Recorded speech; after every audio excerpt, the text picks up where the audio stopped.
Hello there, music teacher friends. Welcome to episode 113 of the Beyond Measure podcast. My name is Christina Whitlock, your host and self-proclaimed anytime piano teacher friend. I am here and ready to guide you through another timely ponderance of studio music teacher life. Today, we tackle an excellent topic that was brought to me by a faithful listener of the podcast. In a recent communication, Stephanie said, "Will you please talk about how to determine whether or not a student is ready to pass a piece of music?" Well, Stephanie, ask and you shall receive. Today, we are looking at the age-old piano teacher question of to pass or not to pass. Buckle up, friends. I think this is an important one. Before we get into the meat of today's episode, I wanted to offer one quick heads up that I am gearing up to send out another round of the Beyond Measure podcast Insiders Report. I'll be sending that out on Wednesday of this week, so be looking for that in your inbox. If you are not already subscribed to my email list, I happen to think that you should get on it. The Insider Report is a more personal look at what I have going on in my teacher life, plus a rundown of things that I just know you're going to appreciate knowing about. You can get on that list at christinawhitlock.com/subscribe, or you can check out the link in today's episode notes. All right, now on to today's episode topic. To pass or not to pass? It really is the question sometimes, isn't it? Let's say Bobby Joe comes in and plays the same piece he's been working on all month long. You know, that piece that you expected him to finish in 1 week. But there are still some nagging issues there. Either his rhythm is still wrong in measure 27, or he still has no dynamic inflection, or whatever the case may be. When is enough enough? Well, I have to say, this is a question you obviously have to take on a case-by-case basis. There is no single way to qualify when a student should move on from a piece, but I do have a few guiding parameters that I will share today. First and foremost, in situations like this, many teachers feel liberated by just knowing that it is okay to release a student from a piece before it is concert ready. Consider this your permission slip. Look, life is too short, and there is too much great music to play to spend your time on pieces that are past their expiration date. And I use that term expiration date because I really do think there is an ideal window of time a student is going to have with a piece before it, goes sour. And much like that milk in your fridge, sometimes the piece can surprise you by lasting longer than you think it will. But also, sometimes it might go bad more quickly than you'd planned. Because every student is going to respond to every piece a little differently, we need to consistently evaluate progress each week and figure out when a piece really is past its expiration date. I think most of us have been in a position where we have assigned a piece to a student like week after week, but for whatever reason, our lesson time keeps getting directed towards other pieces. And that neglected work just kind of drags on the assignment list, not because the student is struggling with it, but because it's not getting a lot of our attention. And when we do finally get around to working on that piece, students often seem to feel like irrationally discouraged by it. And you know why? Even if they haven't been working on it actively, there is something about having it on their mental to-do list for a long period of time that makes them feel like they are never going to get it. From the moment a piece goes on that assignment sheet, the countdown towards this imaginary expiration date starts ticking. I just think this is really important to be mindful of. And sometimes this means the best decision we can make is to simply let a piece go if it's gone sour. But how we address letting a piece go is also really important. I never want my students to feel like we have abandoned a piece just because it's too challenging. I mean, that might be the case secretly, but I don't want my student to feel like they just couldn't hack it. So, there are a few considerations here. Number one, I try to eliminate the idea that we have ever truly, quote, mastered a piece of music. I mean, isn't there always something more that we can do? My students know when we are getting ready to wrap up a piece of music, I'll often talk through the aspects of the piece that my piano teacher ears were really listening for. I will tell them the concept that I really wanted them to address in this piece, and as long as that goal has been met, they are free to move on from it. If I find myself questioning whether or not it's time to move on, I will often leave that decision up to the student. This is especially true with my adult students, but also with my youngers. My students and I talk a lot about the idea of leveling up their playing, just like one advances to a new level in a video game. Achieving level 1 is when they've done everything that they absolutely have to do with a piece. Correct notes, correct rhythms, you get it. Whatever that one concept was that I told them my piano teacher ears were listening for, achieving that thing is level 1. At that point, I will often ask my students if they are interested in spending another week leveling up. This could be increasing tempo to something more virtuosic. It could also be more detailed phrase shaping or whatever.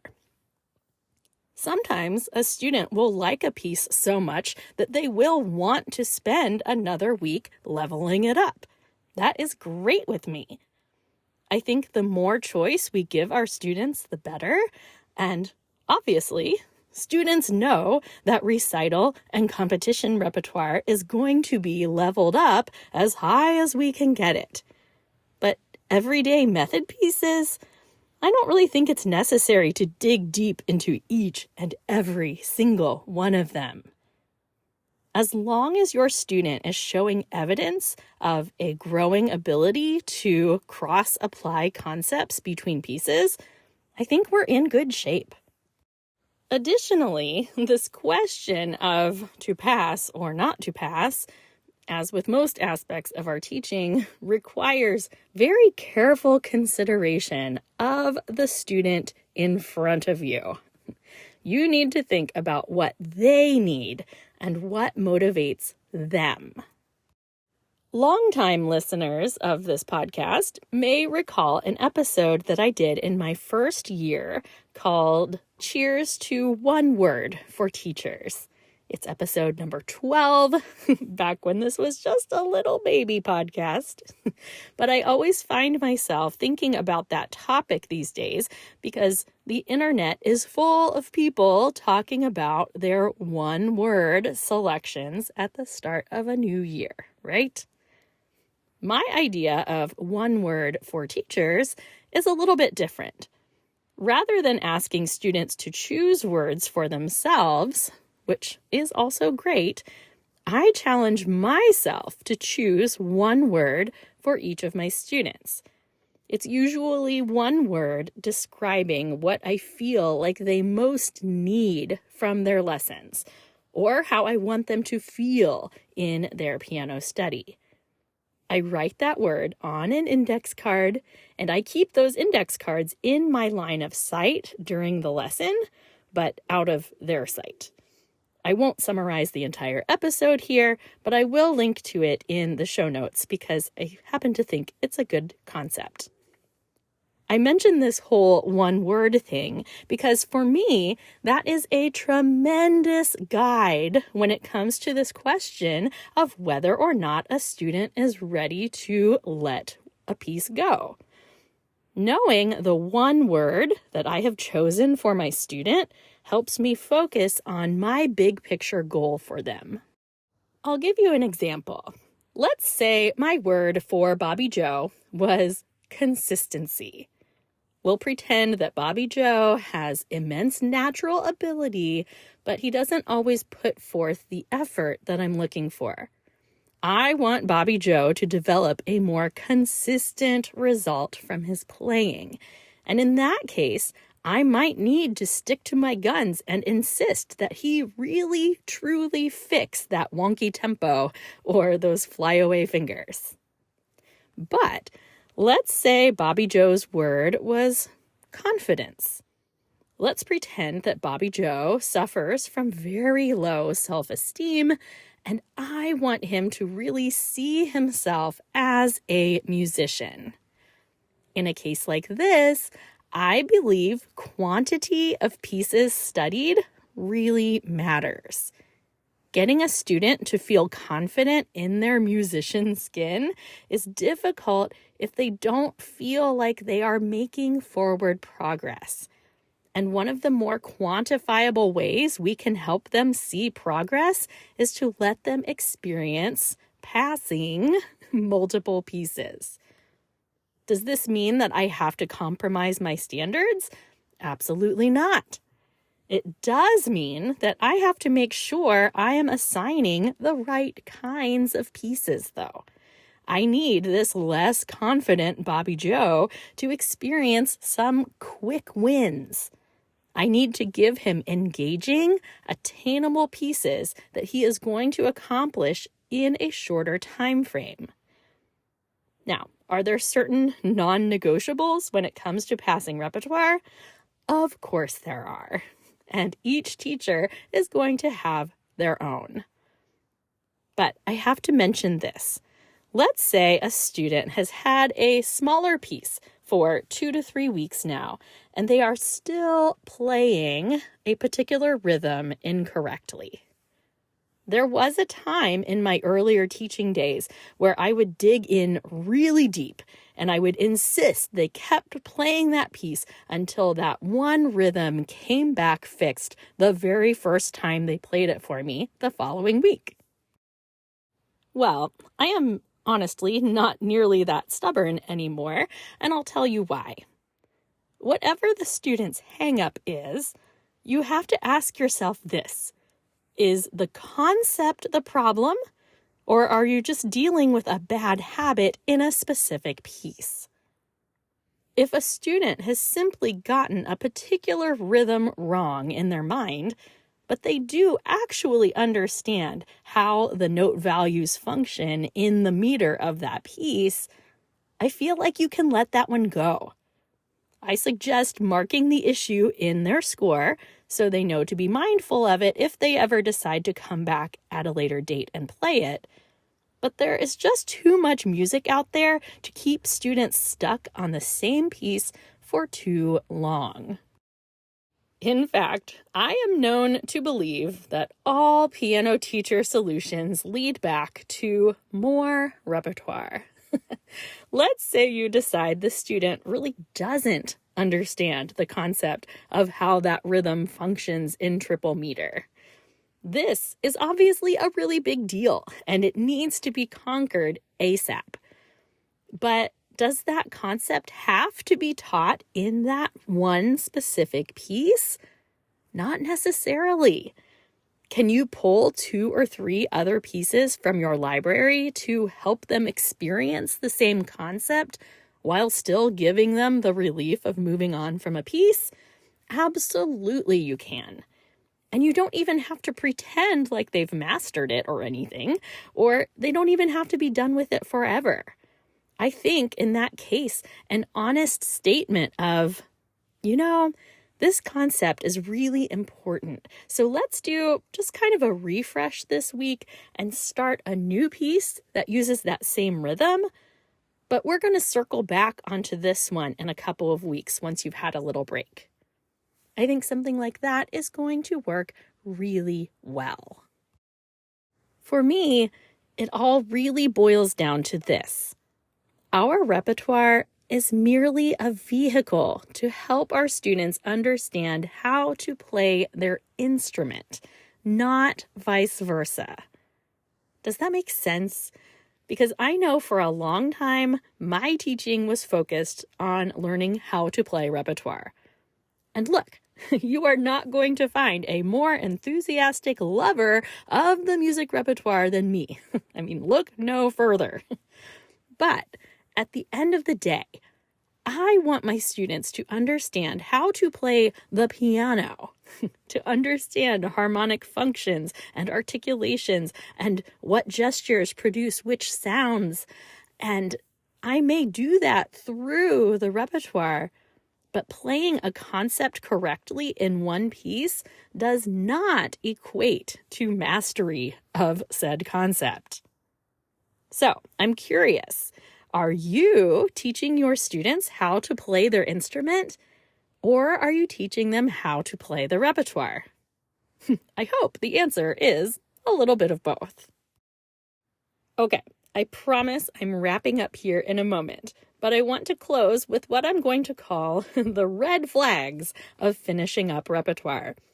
So, first of all, while I think it's okay to abandon pieces on occasion, we can't abandon half-accomplished works too often, right? This probably goes without saying. To go back to my gaming analogy, my students know that they can't be complacent with that level 1 type of work all the time. Likewise, my second red flag is the fact that sometimes you have to make students move on. I've had some adult students over the years, especially, who really get fixated on one specific piece. And hear me out, I am all for digging deep on things, but again, there is a lot of music out there to be played, and sometimes a fresh start on something new is exactly what the doctor ordered. Lastly, I would just warn again about acting like any piece is actually ever truly finished. As we've been discussing the past few weeks, throwing back to a previously explored piece can be highly effective in your teaching. I often give my students this speech. I'll say something like, "Now, I'm not going to include this piece on your formal assignment anymore, but I sure hope you keep playing it from time to time. If you ever feel like playing it for me again, I would love to listen to it." All right, friends, I know that I have run over time this week. Sorry about that. We will do a quick toast, and I will get you on your merry way.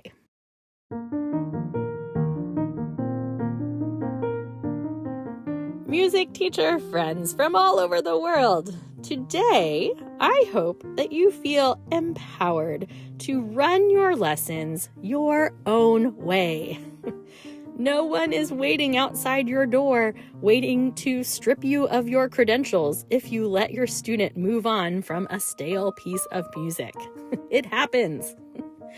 Throughout my musical life, I have found that few things are as motivating as the thrill of new repertoire.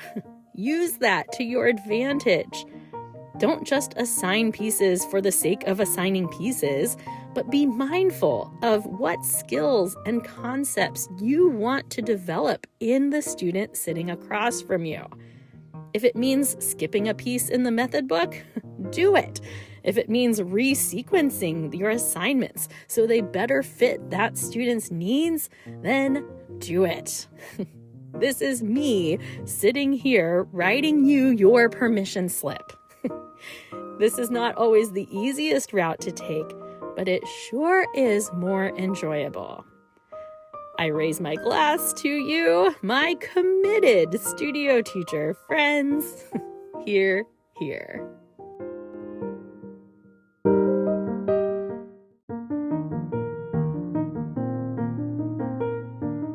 Thanks for listening to me tackle this big question today, friends.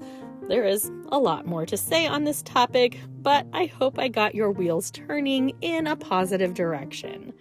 Don't forget to sign up for that insider's report at christinawhitlock.com/subscribe. You're always welcome to message me on Facebook or Instagram at Beyond Measure Podcast.